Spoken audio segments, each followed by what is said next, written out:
Hey everybody, happy Super Bowl! Thanks for listening to Real Pineapple! Yay! Whoa.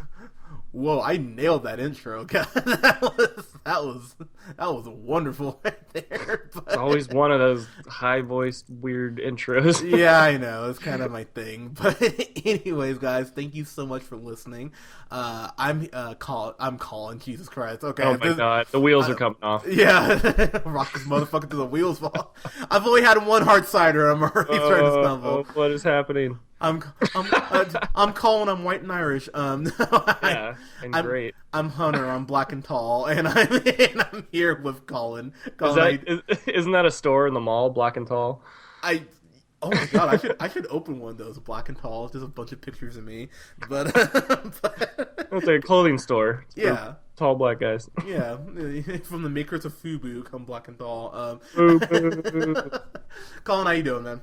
I'm doing swell. I'm Good. excited to watch the bowl of Super tonight. So let's just talk about that real quick. So I was watching like the NFL Network had like the best halftime shows ever. So God, and I remember people were freaking out. Beyonce's halftime show I thought sucked. I literally couldn't have cared less. Who was the halftime show? Oh yeah, it was Katy Perry, stupid ass Katy Perry. But, Yeah, Left Shark. yeah, yeah. But Left Shark was the best part of that whole halftime show. yeah, well, it goes Left Shark and then it goes Missy Elliott. Because when Missy Elliott came out, I lost my shit. I'm like, oh, thank God, someone with talent. And then, of course, the year before that, fucking Bruno Mars killed it. Because Bruno Mars is amazing. And that might be one of the best live performances I've ever seen. Because Bruno Mars was amazing. But I'm not a big halftime show guy. really? No. Not a fan? Really? No, I just want to watch the football game. Fair enough. But I'm a huge football fan, so I'm just like, can we make this 10 minutes shorter and we can get back to the game, dear Lord? But even you would admit though that Bruno Mars put on a hell of a show, though. I mean, you would at least give him that, right? Yeah, no, that's great. I just don't want it in the middle of my football game. Fair enough. Fair enough. Yeah, it was a great show. Just do it somewhere else. So I have to be honest. So I was talking to someone the other day about this, and they're like, "Dude, do you like Coldplay?" Because they're doing the halftime show, and I'm like, "Oh God, Coldplay? You mean that second-rate U2? And even U2's not good anymore?" But then I went through Coldplay's catalog. Apparently, I love Coldplay because I'm actually a huge Coldplay fan. Because I was just going through, I was like, "Oh wow!" So The Scientist, Yellow, Paradise. I'm like, God damn! I was like, it's like Lost Ones, I think is his name, the song with Jay-Z. It's like, man, I actually really do enjoy Coldplay. And Coldplay, I think, got better after Chris Martin dumped that crazy bitch, Gwyneth Paltrow. So good for you, sir. I'm sure your music is gonna Gwyneth Paltrow, she's a crazy bitch. Dude, she is, man. She named their kid Apple, for Christ's sake. That's a really good point. You really think he had any say in that? I'm sure No. I'm sure he was like, "Hey, let's call her like Jessica or something like that." And he was like, "No, Apple." And he's like, he's just like, "God damn it!" Just I can't wait to divorce you, dude. I think it's gonna be the same thing with Guy Ritchie when he got divorced from Madonna, and he's doing Swept Away and all that bullshit, and then the first thing he did after he got divorced was Sherlock Holmes, and I was like, oh wow, all you need to dump was that skinny bitch who's been the cinder block around your career. I think that's exactly what's gonna happen with Coldplay. I'm sure they're gonna get 1,000 times better. You heard it here first, boys and girls. But and all the British people will be all like, "Oh my gosh, there's a reason to watch that stupid American game they play." Yeah, exactly. Whatever, yeah. But regardless, though, we are here to talk about Kung Fu Panda 3, which, look, I'll be the first to win. I know I've talked about this.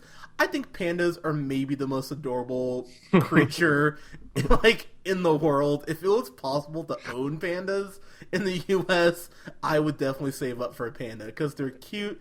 They're cuddly. They're what I want my children to be. They're half black. They're half white. They're just Well done. Thank Well you. They're just all around wonderful. And yeah, and it's our logo for real pineapple. it's true. I mean, pandas are just great. And how often can we say that animated movies, by the time they get to the third one, are still good? I mean, maybe outside of what, Toy Story, the Toy Story movies, maybe. What about Return of Jafar? Okay, I know you're saying that kind of sarcastically. I love all three of those movies. No, I was all about that when I was a kid. Oh, were I you? was like, yeah, I love all the Aladdin movies. Well, you are the one out of the three of us that has actually matured and doesn't watch kids' films that much anymore. Unlike, oh yeah. So let me kind of just point this out. So I went and saw this yesterday at 11 o'clock, in 3D, and because it's a fucking panda. You think I'm not gonna see this in 3D? But the best part about the whole movie happened before the movie, because I'm like, yeah, I want to go and get one for Kung Fu Panda in 3D, and the guy's like, oh yeah, cool, here are your 3D glasses. I'm like, oh no, don't worry, I got my own. I bust out my my BB-8 glasses I bought during Star Wars, and the guy's like, oh man, the guy. You're like, you are the biggest nerd that's ever walked into this theater. The guy you were seeing Kung Fu Panda 3 by yourself, and you brought your own 3D BB-8 glasses. Like, oh my god. Yeah, I'm sure the guy was like, oh yeah, can you go ahead and turn to the side so I can add you to meganslaw.com real quick, just because you're by yourself with a Captain America backpack. Man. But I digress. That's just such a good mental image. I know, you're welcome. That's why I'm here. Oh my god. But going into this, so I've seen all three of them. I know you've seen at least the first one, right? Mm-hmm. Okay, so one of the staples of these movies has always been the panda. Well, obviously, I mean, yes, the panda. But the fact that the animation has been so good, like every goddamn time, they just keep knocking it out of the park. And Jack Black, man, he's actually a pretty good voice actor. Granted, he's being Jack Black, but it's really good. He's really good in this in these movies. So I really went into this like, all right, movie, come on, be super awesome. And while I don't think this is as good as the first two, it's still so much fun, and it's still so goddamn funny, like surprisingly so, maybe even. So the list of voice actors in this thing is like crazy, and I mean it's a lot of the returning people, but I mean, man, this thing is like star-studded for voice actors. It really is. So I mean, so you know, Jack Black plays Poe again, the panda, and the cool thing is, like, they're at that point kind of where you get to a sequel where it's like, cool, we don't have to have training wheels on anymore. We can go ahead and just kind of go all out here, and they really do. So Poe ends up finding out that his master, well, the master of his master, master of Shifu, Oogway, has been pretty much had his Shi stolen. And I know this plot synopsis is going to sound insane, just bear with me. But I know, because you're like, wait, what? And so his Shi has been stolen by Kai, I believe is how to say his name, who's voiced by J.K. Simmons, who, oh my god, you need to do more voice work. He's really good at voice work. And so it really becomes about Kai coming to the village out to just destroy fucking everything, including the memory of Oogway. And so Lee, played by Bryan Cranston, which, again, do more voice work, Bryan Cranston, you're wonderful. He ends up meeting Poe, he's his long-lost dad, and tells him, hey, you not only are not the only panda left, like you believe, but there's a whole fucking awesome village of adorable, cuddly, cute pandas that are just, I'm sorry, that's my panda love coming out, that are all just waiting for you. And so, I love hearing you talk about pandas. I love pandas, goddamn. And so it's about Poe finding out, mastering, or attempting to master the art of Shi, and pretty much lead this this adorable panda army Oh my god. against guy. Hey, you calm down, all right? I love it. I love it. You got your Coen brothers out, all right? This is my Coen brothers. I love cute pandas too. Continue. But look, so I've heard some people go like, well, the plot's kind of thin, and there's not as much action. There's not as much action in this movie. They really do save a lot of that for the third act, the last 20-25 minutes ish. But man, in 3D especially, when the action kicks in, it kicks in, and the camera's like spinning all around. The fight cinematography, they've clearly had people from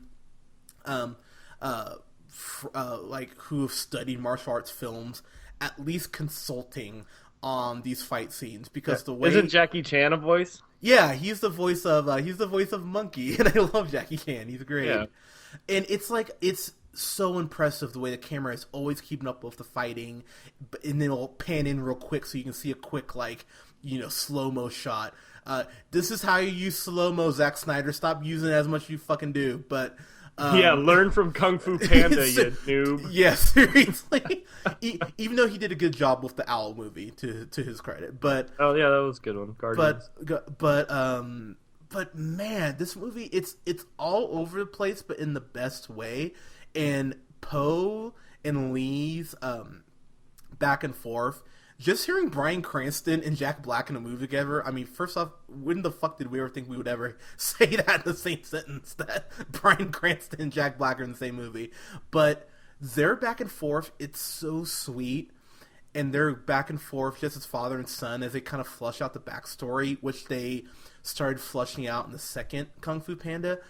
They really tie up a lot of loose ends, and this movie has a definite aura of finality to it. So when it does end, I was like, oh, wow, I feel like this journey has come to an end, and you did a really good job of getting me there.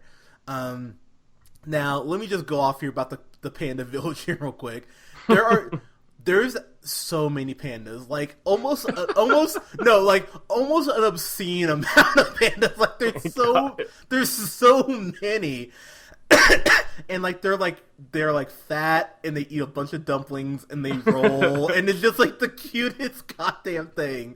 And I couldn't believe it's cuteness overload. Were you just like giggling to yourself? Oh, dude! So I'm gonna tell you right now, I saw this in a pretty packed theater for 11 o'clock in the morning on Saturday. Yeah, well, that's probably prime time for kids going to the movies, right? Saturday. In the morning. Yeah, exactly. It's prime time for me to feel a little less like a creeper, which is cool, Well, there is a Subway across the street, but anyways, but also nice. Thank you. But sitting there, I was listening to the kids, and the kids were laughing, they were cheering, woo!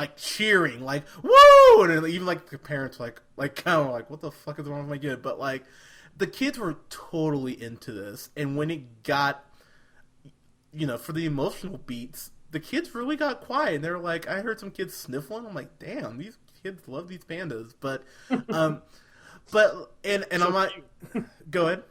Yeah, because pandas are so cute. They really are, and I'm not gonna lie, man. I don't know what it is about these movies. I don't know if it's just because they're cute, adorable, cuddly pandas, but I have honestly teared up during every single Kung Fu Panda movie. I don't know what it is. They just hit me in this way that I cry. I don't know what it is, but every goddamn one, I've cried. I'm like, son of a bitch. I mean, it's like Inside Out over and over again. But I have to say, I'm on the IMDb page for Kung Fu Panda 3, and they have the poster, and it says the wait is over. I know. The wait is spelled WEIGHT. I know. Pretty great. The thing is, though, it's funny though. It really is actually funny. The narrative, I mean, it's surprisingly, I won't say deep, but the thing I've always appreciated about these movies is that the movies go look, you're not going to be like everyone else. You're not going to be, super cut or ripped or whatever, but it's about being the best version of yourself that you could be. And to be totally honest with you, I'm kind of at a point in my life where I kind of need to hear that. So when it kind of lays that message on, I was like, oh wow, thanks Kung Fu Panda for giving me some inspiration. Like, and laugh all you want. I love it. I love it. And like, and you know, and so that is kind of like the crux as far as like what this movie's about. It really is about Po becoming the best version of himself. And then when it does tie into the first movie and kind of wrap everything up, it's like, oh shit, you guys actually, in theory, plan this out to wrap this back around by the third movie. It's like, I have to give you guys credit. Like, kudos. What's the isn't there some like who's the crazy bad guy in the first one, like the tiger or whatever? I don't know. Oh god, I don't have the voice. But that tiger's not. Was that gone? That tiger character? Yeah. So every character. Every one villain has been a one-off, but they all have tied in to the overall, like somehow tied into one of the characters that's been established. And one thing I will say about this movie that just the movies have always just had me dying is that Dustin Hoffman, who I really do enjoy, he plays Shifu, who's the one who trained Po. He doesn't like Po. He's just like, God damn it, this fat fucking panda is always just like what kind of animal is Shifu? Shifu, oh god, he's like I don't know my animals. I don't have National Geographic. Isn't he like a lemur or something? Yeah, that sounds right. Yeah, let's go with that. Like, or I don't know. Sure, why not? Like But like even the second movie after he's like saved China, he's like yes, he's like Oogway told me that you'd be a great warrior, but me having to train you, it was terrible. It was one of the worst things I've ever done in my life. And Jack Black's Poe's like, okay, calm down a little bit. Like he's just like shit talking Poe, like even when he's done like well, and it just makes me laugh. But I'm just like, it's a movie full of pandas. What do you want me to say? Like, I sat there watching this movie, and look, yeah, is it as good as the first two? It's not. But is it a lot of fun? Absolutely. Is it a message I think kids should hear? Yeah. The movie's just, it's a really fun movie, and I really did have a blast with it. I can in no way say this will make my best stuff by the time. What? Hunter. But in the movie though, in the moment, I had so much fun with this. And like I said, if a movie makes me cry, like, and I cried a couple times in the movie. That's like, so awesome. Just like I won't even try to like hold back. Whatever. If there's a Kung Fu Panda 4, I want to go see that with you. like fly to wherever you are. Honestly, you could watch all three of these with me in a row, and I would still probably cry. I don't know, man. These movies, they just hit me. So, and then I actually want to point out Angelina Jolie as Tigress. She's a really good voice actress herself. So, I mean, props to her as well. Yeah, kind of wrapping this up.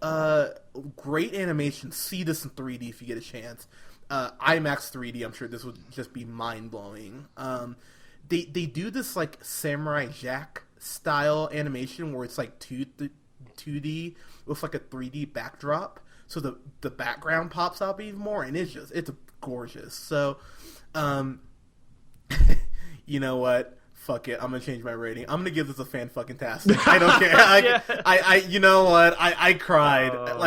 Like I cried hard too. I was like, Kung Fu Panda 3. I'm just like, this panda. Like, you're so wonderful. You know what? I don't care. I love this movie so much. And and by the way, I looked it up. KungFuPanda.wikia.com says that Shifu is a red panda. He's a red panda. Really? Huh. Yeah, that's his species. And if you look up red pandas, they are adorable. Yes, they are. I have seen red pandas, and they are like the most adorable thing. So that makes sense now. Yeah. So just one last thing here. There's apparently there's a job in China where you can literally get paid for cuddling pandas, and I might end up moving to China and shutting Oh this my all God. down. I know I saw that post the other day. I was like, wow, I might need to just say fuck this podcast game. I think I'm gonna go cuddle pandas for the next. Just gonna become a communist and cuddle pandas. Hey, you know what? If they pay well and they let me cuddle pandas, whatever. Alright, totally worth it. But, So how do you rank the 3 panda movies then? I like how you call them the panda movies, by the way. But Is it in order? Is it 1, 2, 3? Is the order? it would go 1, 2, 3. Okay. Yeah. But I mean, that is one thing I gotta say is like none of these movies have like a big enough drop off that you're just like, oh, whatever. Like I never felt that at any point during any of these movies. So they're all really quite wonderful. So yeah, go see Kung Fu Panda 3. It's wonderful. take the kids, go get drunk before, just like go see Those are 2 great recommendations. I know, Take dude. kids and get drunk. Yeah, you know, if you want to. And then actually, and I know I pointed out, but J.K. Simmons was a great voice actor in this, so kudos to him as well. So, guys, thank you so much for listening. Were you awesome like me and got to see Kung Fu Panda 3? Because if you haven't, you should. Yeah, but seriously, go see Kung Fu Panda 3. You can follow us here on SoundCloud at The Real Pineapple 775. You can follow yours truly on the Twitter at JHunterRealPineapple. And you can follow this sexy Irish stud Colin on Twitter at The Real O'Neill. Guys, thank you so much for listening. We will go ahead and have reviews, as I mentioned, for fucking Deadpool this weekend. Yes! How to be single, which I'm gonna bite the bullet on, god damn it. And Bridge of Spies this weekend as well, guys. Thank you so much for listening. We'll talk to you guys soon. Bye.